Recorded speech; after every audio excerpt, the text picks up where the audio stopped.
Bonsoir à tous, je suis ravie de vous retrouver comme chaque soir à Maison Laffitte. Là, ce soir, nous sommes sur la coulée verte, près du bras de Seine, à 2 pas des jardins familiaux, à côté de la réserve de la Ligue de protection des oiseaux.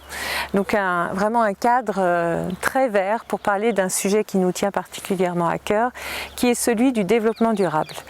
Ce sujet vous sera présenté par une véritable experte en la matière, Catherine Chauffret, qui nous a fait l'honneur d'intégrer notre équipe en début d'année et qui vous parlera avec les termes techniques, puisqu'elle connaît son sujet, des mesures qu'on a pensées et que nous réaliserons pour la ville.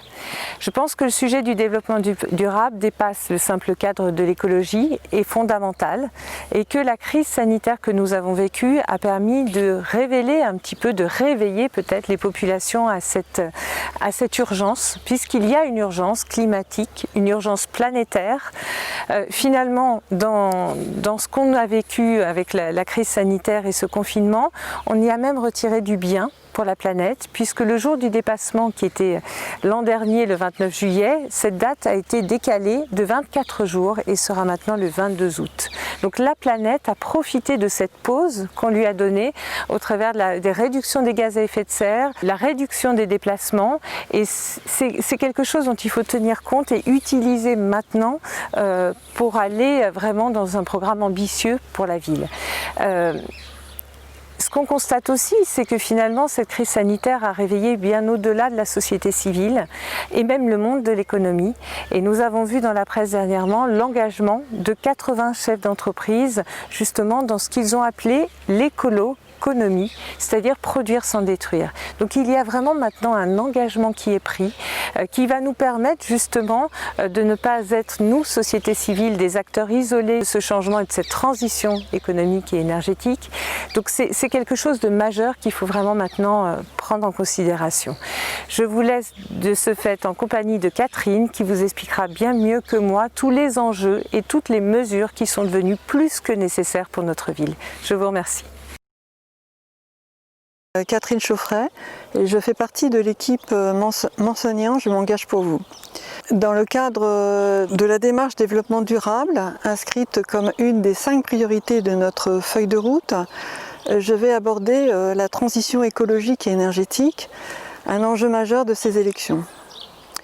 Son accélération va devoir marquer la décennie actuelle et chaque municipalité traduire cet objectif en projet concret à l'échelle de son territoire et de la communauté de communes pour les 6 années à venir. Alors il ne s'agit pas d'appliquer des recettes pour faire écolo, parce qu'effectivement il y a une attente très forte de la part des citoyens, mais de mettre en place une politique locale cohérente en faveur du climat, de la biodiversité et des ressources. Ainsi prendre en compte en amont de chaque projet nouveau son impact environnemental et concernant le bâti, en avoir une bonne connaissance pour agir en réalisant des audits, des études préalables, des inventaires, etc. Toutes les thématiques qui impactent le quotidien de chacun sont concernées.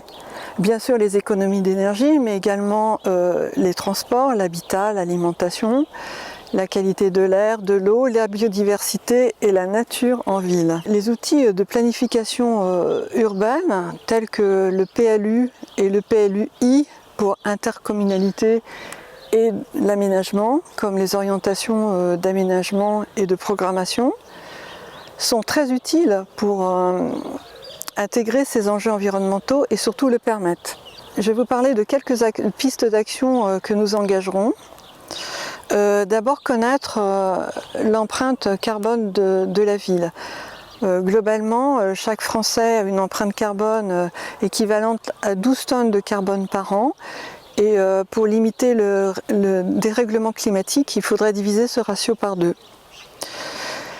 Réaliser des économies d'énergie, c'est possible, de nombreux dispositifs existent. Il faut évidemment transmettre l'information, c'est essentiel. La rénovation thermique du parc immobilier existant et de nouveaux bâtiments performants contribueront à réduire cette empreinte carbone. Elle passera également, mais pas seulement, par la réalisation du plan vélo de la communauté d'Aglo et l'inscription dans le projet régional RERV. L'alimentation durable pour les cantines sera possible grâce à la création d'une régie biologique et la lutte contre le gaspillage alimentaire fera partie également de nos actions. Une maison du développement durable, enfin, gérée par les associations locales, verra le jour. Pour terminer, en associant les citoyens, la jeunesse, l'ensemble des acteurs, il est possible de changer les comportements et de les accompagner pour faire ensemble une ville plus sobre, exemplaire, une ville durable qui sera agréable à vivre.